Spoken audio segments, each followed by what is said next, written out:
Assalamualaikum warahmatullahi wabarakatuh.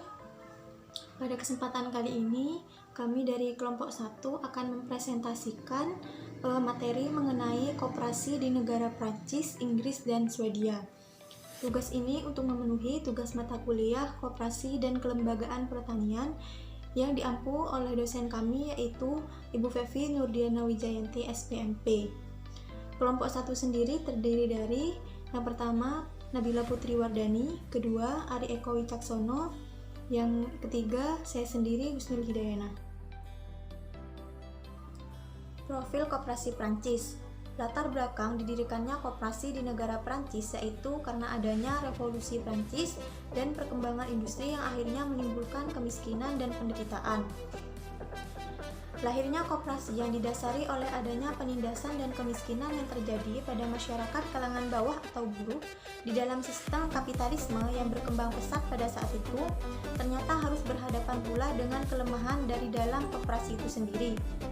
Kurangnya modal, kesadaran dan pengetahuan yang rendah dari anggota dan pengurus menyebabkan koperasi sulit berkembang pesat pada saat itu.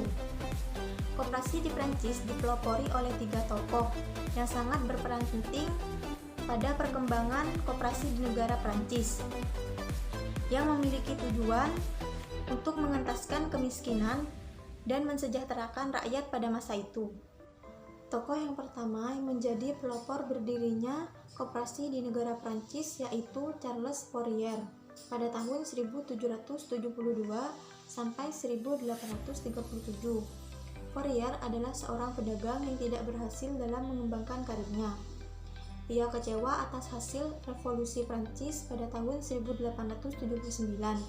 Ia kemudian menyusun suatu gagasan untuk memperbaiki hidup masyarakat dengan membentuk Valence Terrace, yaitu perkampungan yang terdiri dari 300-400 warga yang bersifat komunal. Jadi tampaknya mirip dengan komunitas yang dibangun oleh Owen di Inggris. Valence terletak di luar kota, dibangun di atas tanah seluas kurang lebih 150 hektar. Di dalamnya dilengkapi dengan usaha-usaha kerjasama dan usaha lain untuk memenuhi kebutuhan sendiri.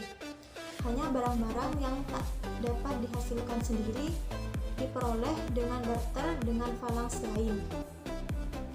Setiap hasil bersama menjadi milik bersama.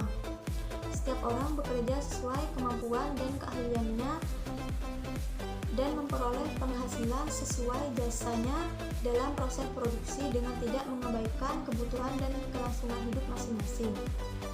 Namun sejauh itu, cita-cita tersebut tidak dapat diwujudkan dengan sempurna akibat pengaruh liberalisasi yang amat kuat. Tokoh yang kedua yaitu Louis Blanche pada tahun 1811 sampai 1880. Blanche dalam buku Organization of Labor menyusun gagasan secara lebih konkret. Ia berpendapat persaingan adalah sumber dari keburukan ekonomi, kemiskinan, kemerosotan moral, dan kejahatan. Untuk itu, ia membentuk sebuah atelier sociaux atau social workshop. Dalam perkumpulan tersebut, ia ingin mempersatukan produsen-produsen perorangan yang mempunyai usaha dalam bidang yang sama, seperti koperasi pedesaan atau seperti klaster usaha atau sentra industri kecil. Dengan atelier sociaux akan dapat dibentuk industri besar. Dan tokoh yang terakhir adalah Ferdinand Lassalle. Lassalle adalah seorang pemimpin buruh, agitator, juga politikus yang pada sekitar awal tahun 1850 mencela perbuatan dan kecenderungan kaum kapitalis untuk mengejar keuntungan semata, sehingga menyebabkan terjadinya pembagian pendapat yang tidak merata. Oleh karenanya, ia menganjurkan agar kaum buruh berusaha melepaskan diri dan masuk dalam satu organisasi buruh serta mendirikan perusahaan sendiri secara kooperatif. Buruh didorong untuk memiliki pabrik-pabrik sehingga lahirlah koperasi produksi yang pertama di dunia. Koperasi ini yang didirikan dan dikelola sendiri oleh kaum buruh. Dalam perkembangan lebih lanjut, gerakan koperasi di Prancis juga memiliki kebanggaan lain, karena salah satu bank milik koperasi yaitu Agricole Bank adalah salah satu bank peringkat atas yang cukup disegani dan diperhitungkan di Prancis dan di Eropa. Profil koperasi di Inggris. Lahirnya koperasi di Inggris memiliki kaitan dengan adanya revolusi industri. Terjadinya revolusi industri tidak memberikan hasil yang maksimal untuk memperbaiki tatanan ekonomi Inggris pada saat itu.